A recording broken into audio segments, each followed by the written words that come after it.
Saludos. Hoy día tocaremos brevemente el tema sobre documentos, la experticia, las inspecciones judiciales y iuris de iuris e iuris tantum.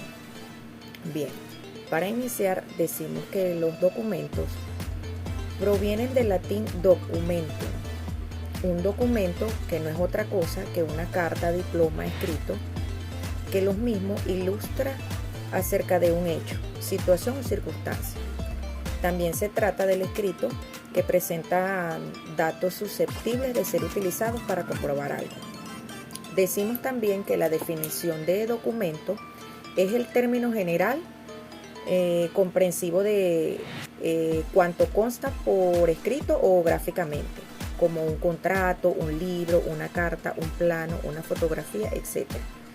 Siendo pues diferente la forma en que aparece extendido. Según el jurista Calvo, en el 2009, el documento, él decía que era todo escrito, público o privado, donde constaba algo. Los documentos también vienen a ser medios evidentes de prueba, siendo insustituibles cuando así lo disponga la ley, en determinadas circunstancias y condiciones, la cual se debe a que es el testimonio humano existente y permanente que mantiene el vínculo con el pasado, señalando cómo ocurrieron los hechos y se manifestaron externamente. Cuando hablamos de la naturaleza jurídica de los documentos, nos estamos refiriendo a que los documentos evolucionaron hacia una simplificación diplomática y de procedimiento administrativo. Este aumentó el número de documentos corrientes. Los servicios administrativos se especializaron por áreas de competencia, lo que produjo un mayor volumen documental. Y esto trajo como consecuencia que se recuperaran las técnicas en desuso, y como el registro y la aparición del expediente administrativo. También podemos decir que en este periodo la autenticidad del documento,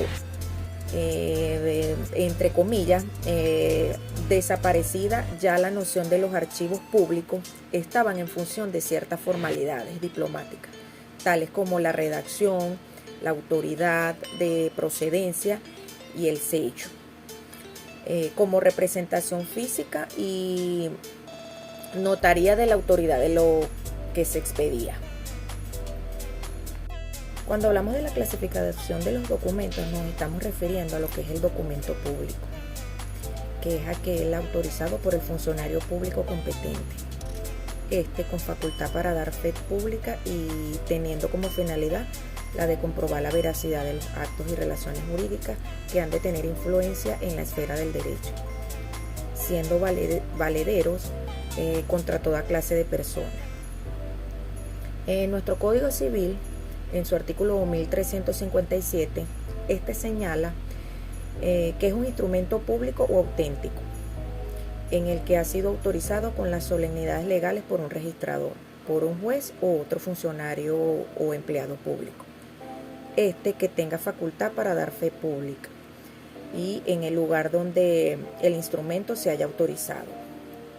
También tenemos lo que es el documento auténtico, que es importante tener claro que este documento es un documento público auténtico, como la palabra lo dice, pero no todo documento es auténtico, no todo documento auténtico es público.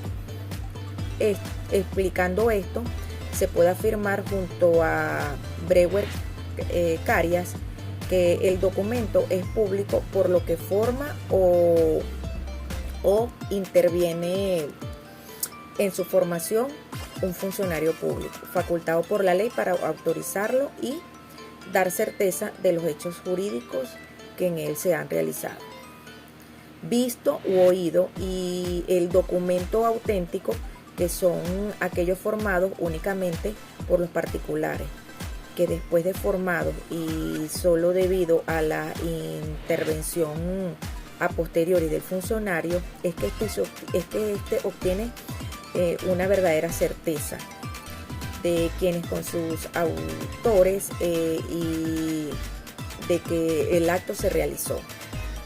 También tenemos lo que es el documento privado. El documento privado, el concepto lo dice, este no aparece definido en la ley venezolana. Por lo tanto, este se considera que es un documento privado a todos aquellos que otorgan las partes, con o sin testigo, y sin asistencia de ninguna autoridad capaz de darle autenticidad. El documento privado surge como manifestación de las voluntades de las partes, con ayuda de personas versadas, pero que no tienen ninguna función pública. Según Chiovenda, afirma que el documento privado no proviniendo del funcionario público autorizado para atribuirle fe pública no hace por sí prueba ni de sí mismo ni de ninguna cosa de la que él se afirme, sino que en cuanto a la escritura sea reconocida por la persona contra quien se presente, en este caso tiene el mismo efecto probatorio que el documento que se presente en cualquier acto público. La tacha de documentos es un recurso legal que tiene por objeto invalidar los efectos de un instrumento, sea este público o privado. Es decir, consiste en alegar un motivo legal para desestimar en un pleito los documentos o instrumentos opuestos por la contraparte, con el carácter de prueba. Según el artículo 1380 de nuestro Código Civil, señala las causales por las cuales pueden tacharse como falso el instrumento público o el que tenga apariencias como tal, lo cual puede hacerse por vía principal o incidental. También tenemos lo que es la experticia. Cuando hablamos de la experticia nos estamos refiriendo a que es una de las pruebas más conocidas en esta clase de procedimiento. Pues en materia de falsificación de firma, esta es muy importante. También en lo que es en la imitación de letras y otras falsedades materiales semejantes, en que se requiere cotejar escritos distintos. Nada se halla tan indicado como solicitar un dictamen de personas con conocimientos especiales, el cual permita al juez formar un concepto acertado sobre la verdad o la inexactitud de los hechos en que se tratan de esclarecer. En la regla 10 se dispone que los instrumentos de comparación que se pretenden producir sean de los del artículo 448 del Código de Procedimiento Civil, donde califican como indubitado, y esto es un instrumento sobre cuya procedencia, firma y escritura no haya discusión entre las partes, y pueden servir al tenor de lo establecido en la disposición legal citada a que haya lugar en los casos de reconocimiento de instrumentos privados. El dictamen pericial son los juicios emitidos por aquellas personas con conocimientos estrictamente técnicos y científicos. Y una vez examinado y apreciado los hechos que fueron sometidos a su consideración, esto se hace con la finalidad de instruir al juez en la búsqueda de la verdad en torno a los hechos controvertidos, indispensables insustituibles como medio de prueba para la averiguación de los hechos. También debe ser presentado en forma escrita a través de diligencias suscritas tanto por el experto como por el juez y el secretario del tribunal.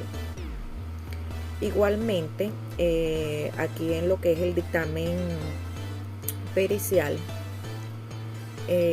este dictamen comprenderá las conclusiones a las cuales ha llegado el experto una vez practicada la experticia, las cuales no son otra cosa que el juicio que se hace sobre los hechos analizados y los que emite este. Las referidas conclusiones también deberán ser debidamente motivadas. Esta motivación con lo cual el experto respalda cada conclusión esencial a la prueba, la cual deberá ser formulada en forma sencilla, explicativa y a los fines de procurar, dentro de lo posible, que el juez capte los resultados de la prueba o del experimento, en lo cual se debe evitar en todo momento las ambigüedades o las contradicciones que se susciten aquí.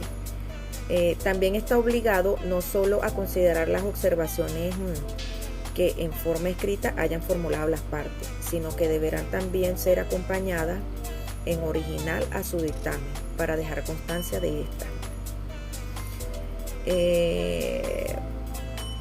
Luego de esto tenemos lo que son las inspecciones judiciales. Las inspecciones judiciales consisten en el examen en que el juez, acompañado del secretario de su despacho o del ad hoc, hace directamente de hechos que interesan al proceso para verificar su existencia, sus características y demás circunstancias, de tal modo que los percibe con su propio sentido, principalmente el de la vista, pero también en ocasiones con su oído, su tacto, su olfato y su gusto. El juez también puede estar acompañado por peritos, y es donde entonces se acumulan dos pruebas diferentes. La importancia de las inspecciones judiciales es que esta prueba es inmensa, porque con ella se realiza lo que es la inmediación del juez con los elementos materiales del litigio y en general del proceso, que inclusive con los sujetos de y con los órganos de prueba cuando aquello y estos ocurren a diligencia y son escuchados durante esto por el juez, forma parte de lo que facilita la formación de su convencimiento mediante la percepción directa de los hechos sobre los cuales deba basar su decisión. Las presunciones iuris de iure y presunciones iuris tanto. El término presunción, en principio, se deriva de la voz latina praesumere, que significa resolver de antemano, anticipar o tomar una cosa cierta sin que esté aprobada. Su evolución llevó a considerar se llegó a considerar como forma de prueba y se decía que el presumptio iuris de iuris no admite una contradicción, o sea, la presunción fuerte no admite prueba en contrario. Según el jurista Echandía, la presunción es un juicio lógico del legislador o del juez, en virtud del cual se considera como cierto o probable un hecho. Lo segundo es la presunción judicial o de hombre, con fundamento en las máximas generales de la presencia que le indican el cual es el modo normal como se suceden las cosas y los hechos desde otro punto de vista. Y cuando son simples presunciones de hombre, son principios lógicos basados en las reglas de la experiencia, donde éstas permiten una correcta valoración de las pruebas y por consiguiente no son en realidad presunciones sino reglas para el criterio del juez. Entre las clases de presunciones tenemos, como ya lo habíamos mencionado, las presunciones iuris de iuris y las presunciones iuris tantum. La presunción, una presunción absoluta de hecho y de derecho es la presunción iuris de iuris, que no es otra cosa que aquella que se establece por ley y que no admite prueba en contrario, es decir, no permite probar que el hecho o situación que se presume es falso, a diferencia de las presunciones relativas de ley de solo derecho o el iuris tantum, que se considera verdadero hasta que no se demuestre lo contrario. Las presunciones iuris de iuris en derecho son excepcionales. En algunos ordenamientos se les denomina presunciones de derecho. También tenemos lo que es la presunción iuris tantum, que ya venimos tocando ese punto, que es aquella que se establece por ley y que admite prueba en contra o prueba contraria. Es decir, que permite probar la inexistencia de un hecho o derecho, a diferencia de las presunciones iuris de iuris, de pleno y absoluto derecho, o presunción que no admite prueba en contrario. O dicho de otra forma, no es un valor consagrado absoluto, sino que es una justicia, un juicio hipotético que puede ser invertido, acreditado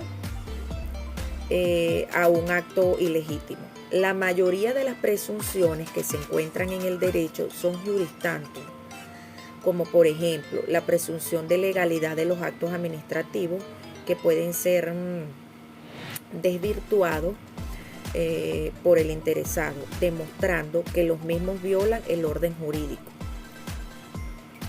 En algunos ordenamientos se les denomina también presunciones simplemente legales.